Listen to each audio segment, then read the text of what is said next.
Once upon a time, Frank Rodriguez and Angelina Morales simply blossomed together. Marry me? He's found someone that he can love and loves him. And he's finally going to have babies. She was just beautiful, perfect bride. It was just a perfect day. But into their perfect forever seeps a toxic evil. It was just unusual as a crime, and especially chilling. I can't even imagine being that cold-hearted. For this couple, the honeymoon is over.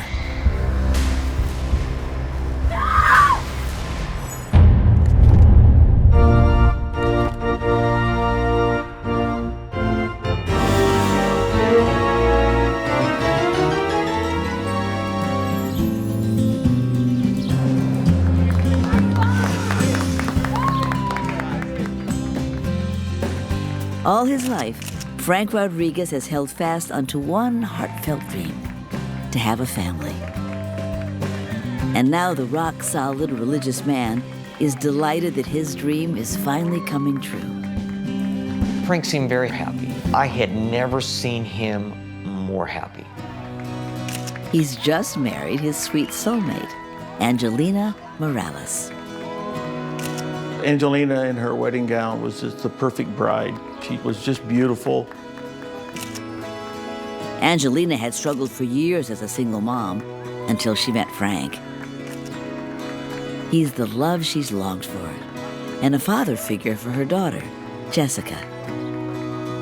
The wedding with Frank and Angelina felt like a new beginning. The wedding, just everything that somebody would picture a wedding being comprised of. It was just a perfect day. Ooh, all right. We're here. Now a complete family, Angelina, Frank, and little Jessica start their new life together in Paso Robles, California. But just a few short months later, that life is shattered forever.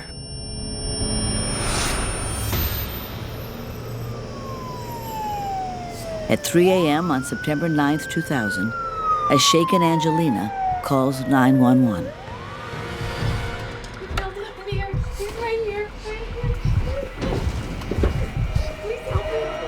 EMTs find Frank unresponsive. Sobbing, Angelina explains she had taken him to the emergency room 2 nights before.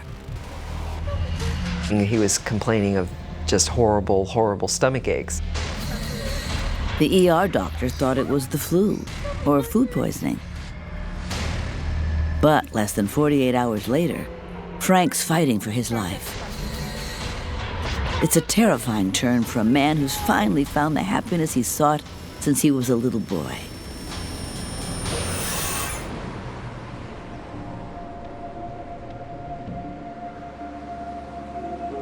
Frank Rodriguez grows up the second of 6 children in the small town of Lincoln, Illinois.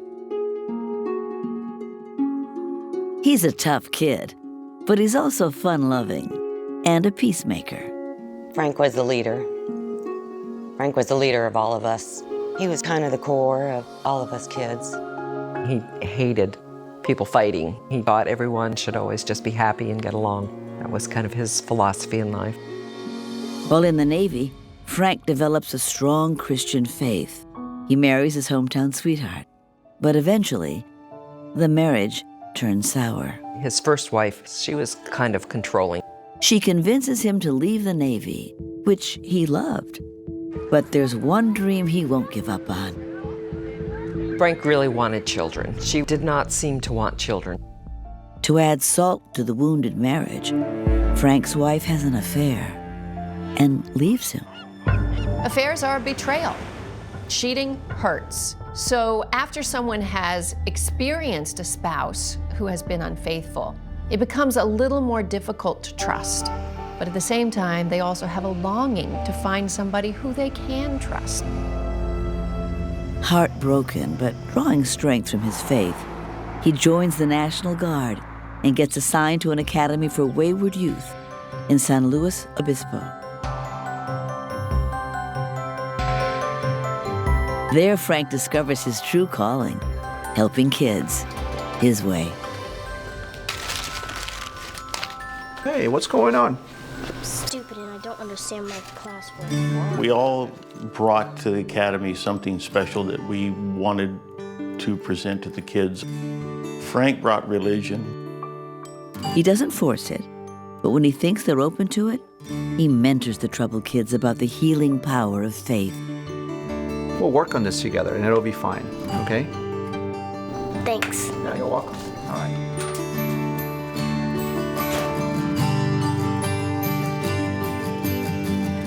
Angelina's childhood is a lot darker than Frank's. She grows up in Queens with an absent dad and a mother who works 2 jobs. Often babysat by relatives, she and her sister are preyed upon by a family member who regularly molests them. This is the greatest tragedy that can happen to a young child. It sets them up to mistrust relationships for the rest of their lives. Her innocence destroyed, she tries a desperate escape, attempting suicide several times. She would regularly go down to the beach, and she would sit at the very edge of the jetty, hoping that a giant wave would come and sweep her away and drown her. And she would do that over and over and over again. At a certain point, that little girl figured, I'm gonna have to save myself because no one else is here to help me.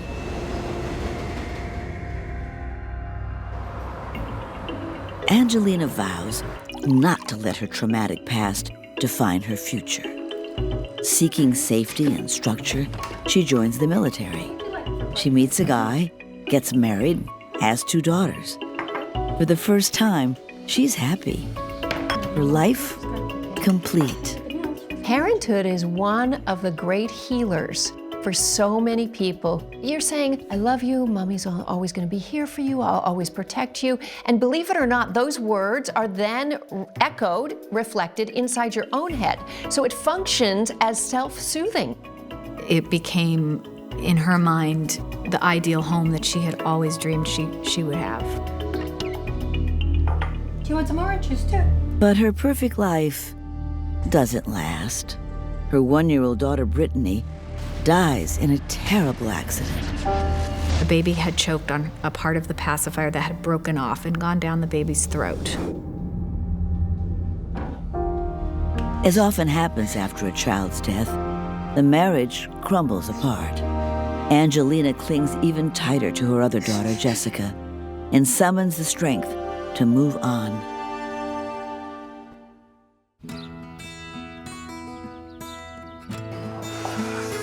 In February 2000, she gets a job at the military academy where Frank works.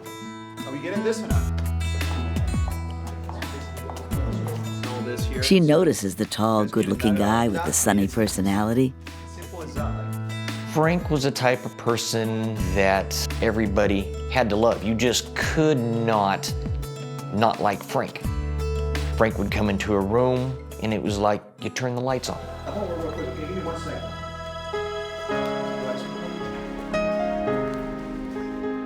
And Frank is bowled over by his gorgeous new coworker. She was very appealing. There was no doubt about that. I'm always here, teacher. Here, bye-bye. Charmed, he's ready to take one more chance on love. As they begin to date, he immediately falls hard for the single mom.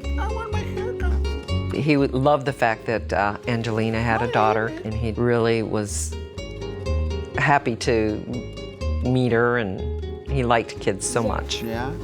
This was Frank's dream. The one thing he wanted in his previous marriage was parenthood. And now to have a possible instant family must have been very attractive to him.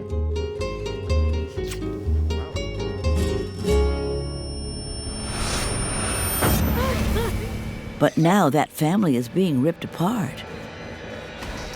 Doctors thought he had the flu or food poisoning the night before. Now Frank has stopped breathing. Whatever's killing him, it's no ordinary illness.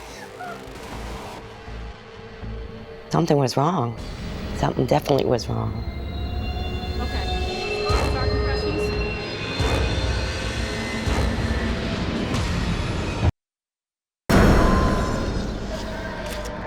Just months after a storybook wedding, Angelina Rodriguez calls 911 as her new husband, Frank, fights for his life. Now, despite their best efforts, EMTs have to break the news. They couldn't save him. This must have been tragic. Can you imagine finding your husband dead on the floor? You're a newlywed. You have your life ahead of you, and he's dead.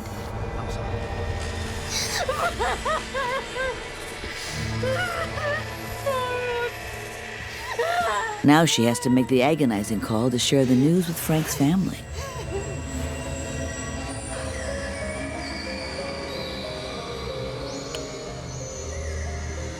Angelina called my mother first. And my mom she lost it. She just lost it. I got right on the phone and asked what happened to him. She said she took him to the hospital and the doctor said it was just stomach flu or something like that.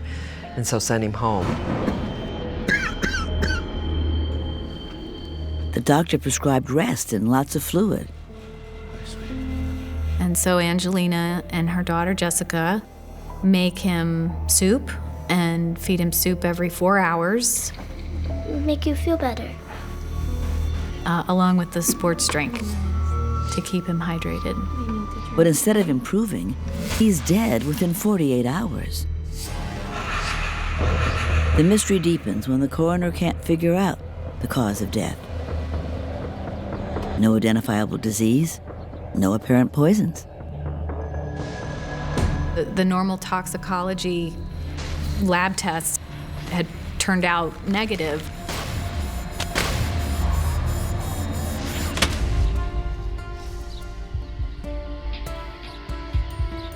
With no official cause of death, the investigation automatically transfers to homicide detectives. Before they can rule it a natural death, they have to talk to Angelina. Yep, you go inside. When they do, they get a shock. She's convinced Frank was murdered. She believes one of the more troubled students at his new school may have killed him. They had an issue in the hallway one day.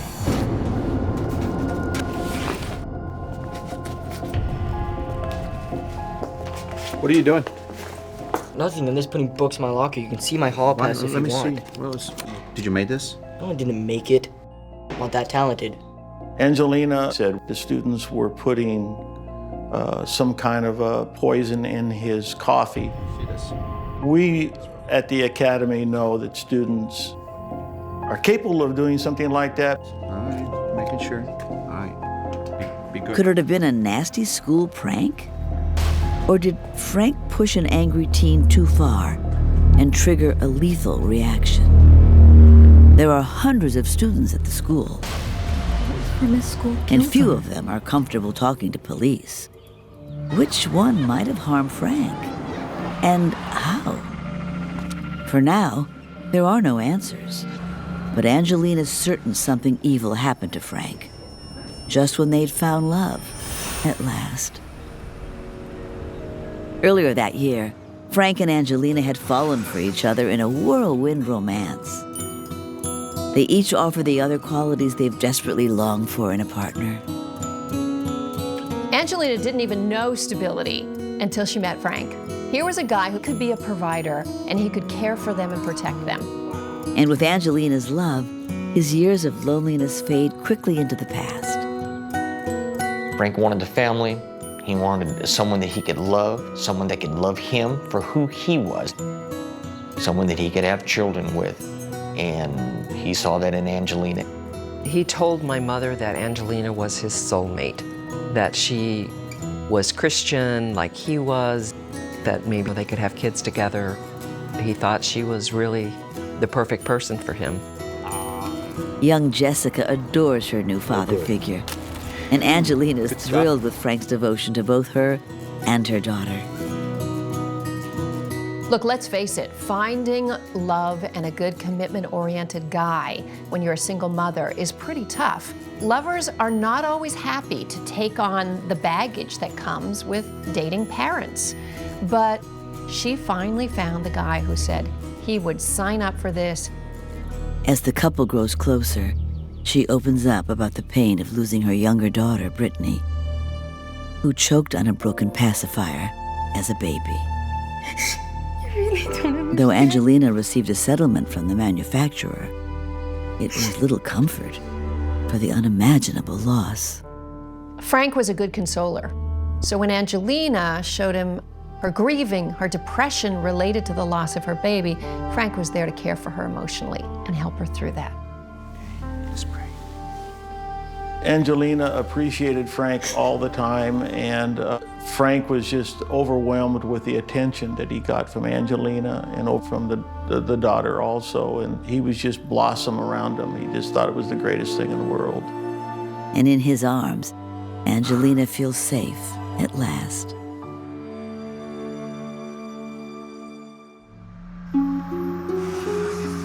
During their month-long courtship, Frank lands his dream teaching job at a public school in Montebello, California.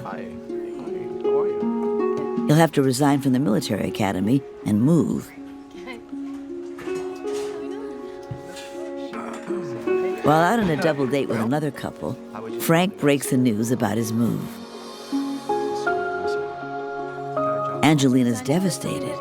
She's been abandoned so many times before. Can you just leave me? You and I mean, come on, I thought we had something. And I'm taking the job. Just simple as that. But then he reveals his hope for a life change even bigger than a move. You kidding? Well, come on, what do you mean I'm coming? What? Well, you are. I hope so. Angelina, would you Oh my God. marry me? Oh my God. Yes. She'll marry him, and she and Jessica will go with him to Montebello. Frank's horse had finally come in. He finally won the race. He was gonna have the loving wife, he was gonna have the family, and just everything was finally going Frank's way.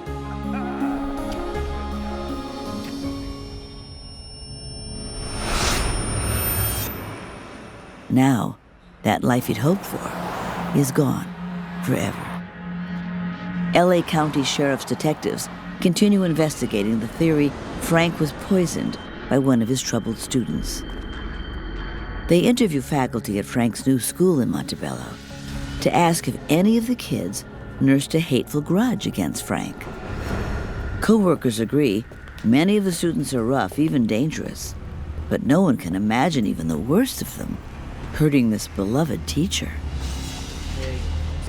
I'm sorry, I was thinking like a jerk back at my locker. I'm sorry, I didn't mean it. The students wouldn't violently strike out at Frank because Frank was so accommodating to the students. That's all right. Thank you. That's what I'm here for, okay? If you need me, see you in class. Be a good boy, all right? Detectives speak to Angelina again, hoping she can help ID anyone else with a possible motive for killing Frank. And she delivers up a name. Just days before his death, Frank visited the military academy where he used to work. She explains that day, a former co-worker confronted him. Angelina says Frank had accused the teacher, Lenny Tate, of inappropriate behavior with the students. Tate was furious. What are you talking about? I don't want any trouble. Well, maybe I do. Had Tate slipped him some kind of poison that day? Angelina believes he did. Now investigators think they have a solid motive at last. But in this case, the grief and the questions are just beginning.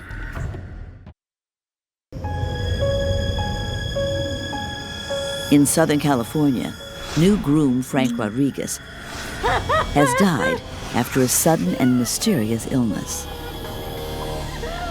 His wife Angelina believes he was murdered. She thinks one of Frank's former colleagues, Lenny Tate, poisoned him. She tells police Tate hated Frank for accusing him of improper contact with students. Detectives go to question Tate at the military academy, where Frank used to work. They need to know, is this the man who has robbed the couple of their happy future?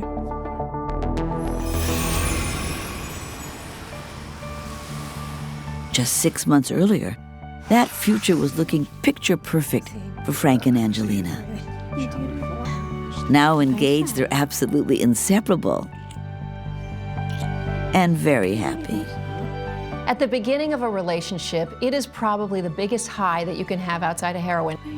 Life is wonderful, it's joyful, you're in love, your brain is being hit by this dopamine rush of love chemicals. Rush of love, yes. But sex is on hold. I don't think we should. I don't think we should yet. We're not married yet. I'm sorry. No, it's fine. Frank's faith is everything to him, and he's committed to living without sin. So he wants to hold off until after the wedding. Angelina agrees to wait. It'll be worth it.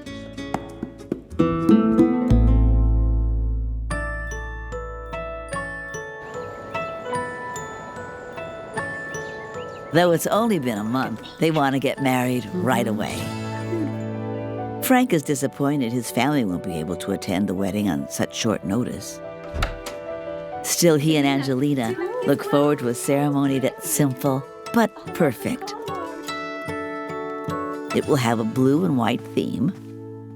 She'll wear a classic white dress, and Frank a sharp tux. So handsome. I do? Yes, this is definitely the right tux. I look like $1 million, don't I? It's perfect. At the time, Frank's so happy about the upcoming ceremony.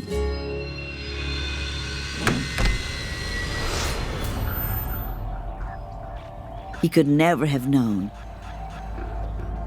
the next church ceremony would be his own funeral.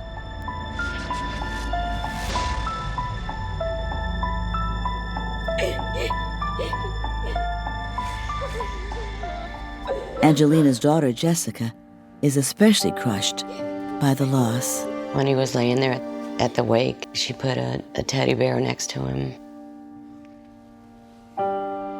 She put a ring on his finger. She was a sweet little girl. And I felt sorry for her. It's a heartbreaking day for everyone. Why did such a beautiful romance have to end so tragically? And how did Frank die?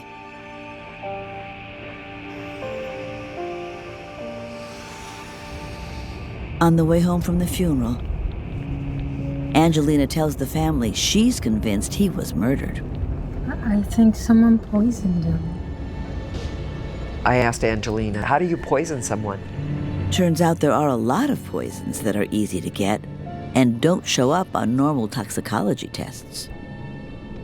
Angelina said, well, you can make a tea out of oleander, and then she pointed out the window of the limousine as we were riding along. There are all kinds of bushes that line the highway there, and they're oleander bushes. And she said, those are those flowers there. You can make a tea out of them. Oleander is very common in Los Angeles. It's used very commonly in landscaping, and so it just is sort of a common household shrub.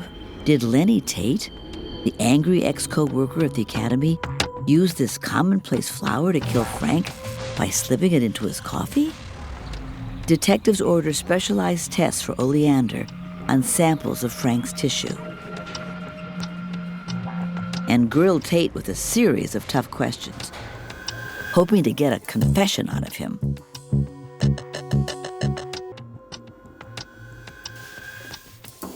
Angelina was very convincing in convincing local law enforcement that something had happened to Frank when he was up there. Well, you have been mentioned as somebody that might have an axe to grind with Frank. But Tate vehemently denies having any problems with Frank. He swears they were still close friends. He turns the allegations back on Angelina, saying she was the one who accused him of impropriety, not Frank. and she had absolutely no evidence. He says Angelina pushed all Frank's friends away. But isn't that normal in a new romance? Every new couple goes through a cocooning phase, and all the friends kind of get mad because they're not seeing them anymore, because you need to kind of have a lot of private time to build intimacy. With no confession and no physical evidence, there's nothing to tie Lenny Tate or anyone else directly to Frank's death.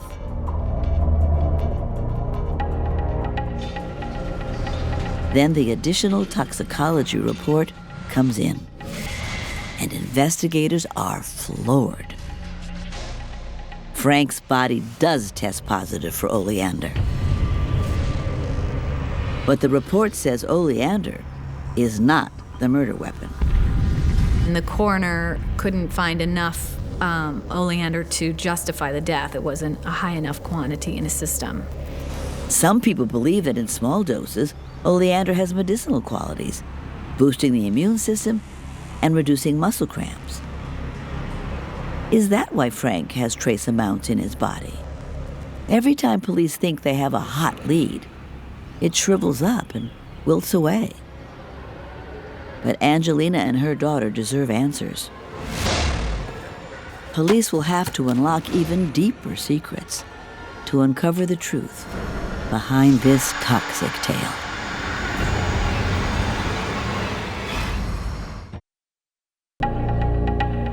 Well, you have been mentioned as somebody that might have an axe to grind with Frank. Is there any truth to that? After the mysterious death of Frank Rodriguez, chief suspect Lenny Tate insists he was visiting a nearby youth camp the day Frank's wife, Angelina, claims he poisoned Frank. The staff member that Angelina accused of killing Frank had a very tight alibi. And detectives are able to confirm that alibi. He was not at the academy on the day of Frank's visit. There was no way that that person was even around Frank and could not have poisoned Frank in the manner that she said. The allegations that Tate behaved improperly with students? Completely false. And that fight with Frank never happened. They have to cross Tate off the suspect list. That is what really threw the first doubt in their mind that, you know what, maybe we need to look closer to home.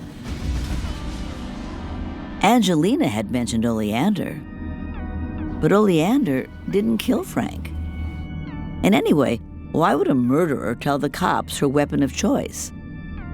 So who did it, and how? Then several weeks into the investigation, Angelina calls police and tells them about a bizarre phone call she just got. She says an anonymous caller gave her the name of the poison that was used to kill Frank. And she called saying that he had been killed with antifreeze. Antifreeze? It's true that because it's so rarely found in people, it wouldn't come up on routine toxicology tests. Detectives order additional tests, looking specifically for antifreeze. While they wait for the results, they dig deeper into Frank and Angelina's past. And they discover that just 5 months before, on the big day, Frank expresses some last-minute doubts to his good friend, Rich. The day of the wedding, we were in the back of the church. Frank confesses he isn't completely sure about Angelina. I was very surprised. That's the first time I've ever heard him ask somebody, do you think I'm doing the right thing? Listen, you can walk out. I mentioned to him that, Frank, we can walk out of here right now if you're uncomfortable. Just pray with me, will you? All right, let's pray. Sure, let's pray. All right. And he was asking God's guidance on whether he should marry Angelina or not. And he needed a sign for it. Tell me that she's the right woman for me. Give me a signal. And as soon as we got through with the prayer, come in. That's when Angelina came in the room and gave him a watch. It's bad luck to see her before the wedding, but she says she just couldn't wait. And I could see his eyes just, watered up. When she left the room, he says, "I'm doing the right thing." And he considered that a sign. Now Frank is dead, and nobody knows why or how. Until the latest test results come through. His tissues test positive for antifreeze, just like Angelina's anonymous caller told her it would.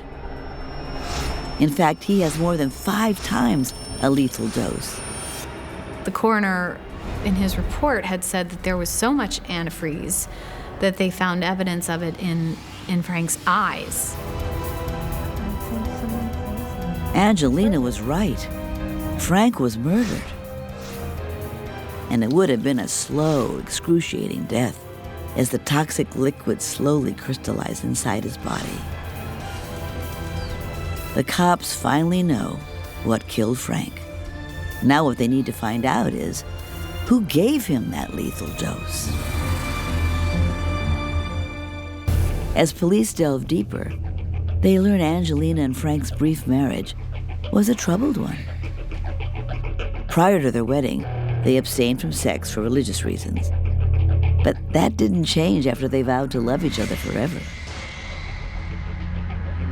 So ready? I'm not ready. Mom told me that there was no honeymoon and there was no kissy-kissy.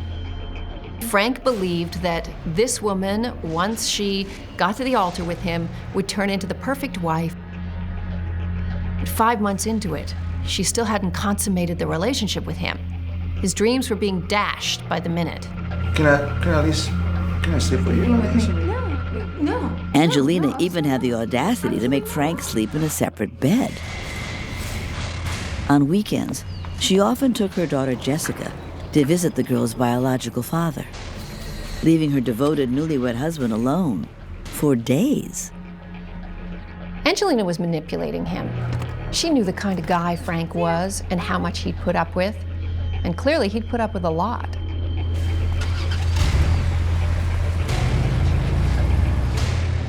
Was this a case of a new wife with a chilly libido?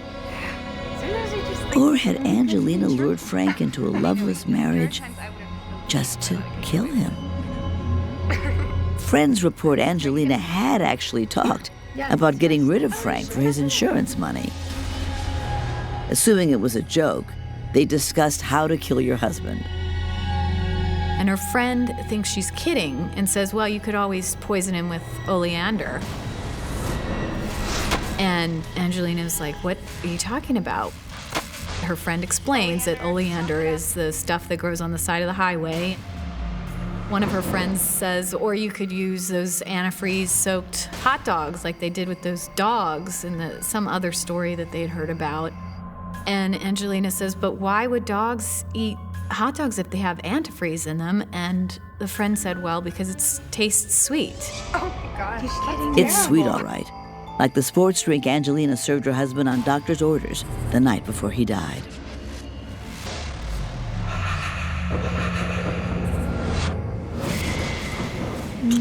Detectives learn Angelina encouraged Frank to get life insurance just after the wedding. And she filed a claim a few short hours after his death. Angelina tried to collect his life insurance and was told they could not do it unless they had the certificate of death. And the medical examiner was not producing it, you see? She needed an official cause of death to get her precious insurance money, but the medical examiner couldn't find one. Police believe that's why she told them about the oleander and made up the story of the anonymous call about antifreeze. She was trying to give them the cause of death she desperately needed on that certificate. Then police discover a sickening new twist. This is not the first time Angelina has been in a position to cash in on a suspicious life insurance policy. Detectives are stunned to learn she took out a $50,000 policy on her baby Brittany just weeks before the child died.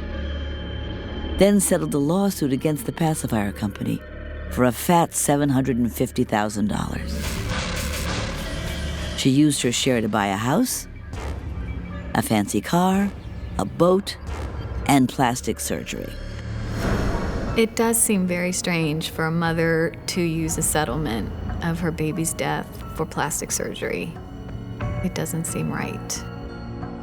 Yeah, grief is strange, but that's really strange. It's a monstrous thought.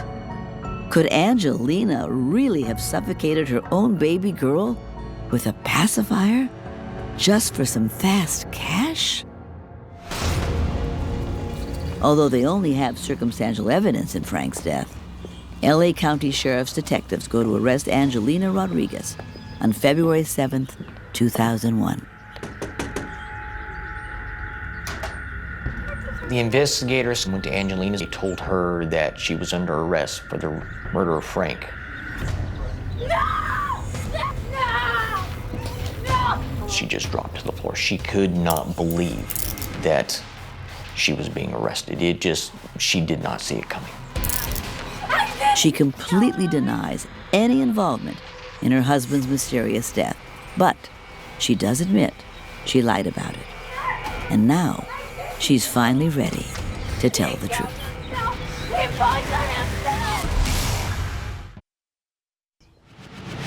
Angelina, Detectives, how can I help you today? you're under arrest for the murder of Frank Rodriguez. Los Angeles County detectives believe Angelina Rodriguez killed her new husband Frank using a combination of oleander and antifreeze poisoning. Then Angelina surprises them with a new crazy claim. She says the real story is that Frank actually killed himself by drinking antifreeze. She seemed insistent that he committed suicide because she had asked for a divorce and that he was devastated by that news, and so that he was trying to kill himself.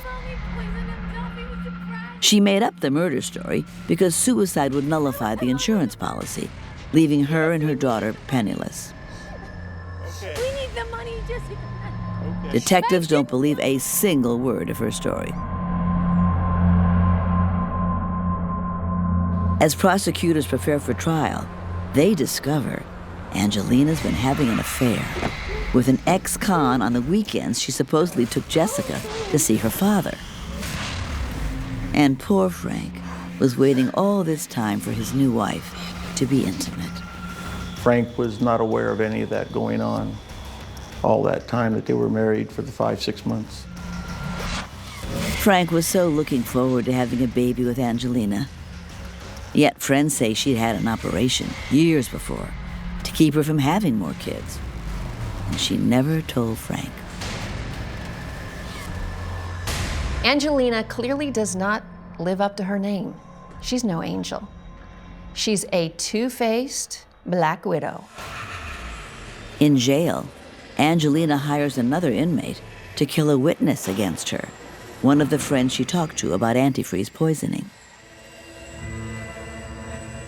She was very angry, and she wanted that person taken care of. The inmate agrees to set up the hit to look like a suicide, then tells the cops. Detectives convince Angelina's friend, now a star witness, to fake her own death. The investigators brought a makeup artist with them and had her look as if she had been killed, took a photo of it as if it were a real crime scene photo. An undercover officer shows the photo to Angelina, taping the conversation. Satisfied, she arranges payment for the hit, all on tape, to be played at her trial. October 2003, Angelina's capital murder trial begins. It's a purely circumstantial case, since they never found antifreeze or oleander inside the Rodriguez home. The witness she tried to have killed testifies that Angelina sometimes made special milkshakes for Frank that no one else was allowed to taste. The tainted shakes sent him to the hospital with violent stabbing pains in his stomach. She then delivered the fatal dose of antifreeze in the sports drink the doctors prescribed. When you slowly poison someone, you have to be able to stand there and watch them suffer day by day as they slowly die by your hand. That's a cold, callous person. One of the upsetting things that came out during the trial was that the final drink that Angelina gave to Frank while he was sick in bed, dying basically, she gave the drink to her daughter, Jessica, to carry into Frank. Make you feel better. So this poor child was the person who gave Frank this, the last dose that basically killed him. It's an unimaginable betrayal for this little girl. Poor young Jessica, to lose a beloved baby sister, then learn her mother killed the man she had grown to love. After Angelina is arrested, Jessica goes to live with her biological father and tries to put the pieces of her life back together. On October 29th, 2003, the jury finds Angelina Rodriguez guilty of first-degree murder and attempting to dissuade a witness. And it is the coldest killing I've ever seen. Over the past 20 years, I've never seen a colder heart. She married him for the insurance money, for $250,000, and I know there's people out there that do that, but I didn't think it would happen to my family, to my brother. That you shall be put to death within the walls of the California State Prison at San Quentin. Angelina Rodriguez is sentenced to death. Although investigators are convinced she killed her baby daughter, and prosecutors bring it up in court, she has yet to be charged. After all, she's already on death row. In a way, I was happy that Angelina got what she deserved. It was a very sad moment because it just brought right back to home that, you know what, we didn't have Frank in our lives anymore, that Frank wasn't with us anymore. I could never forgive her for what she did. Ever. He deserved better. He deserved better than what he got. In the end, he just wanted to be loved.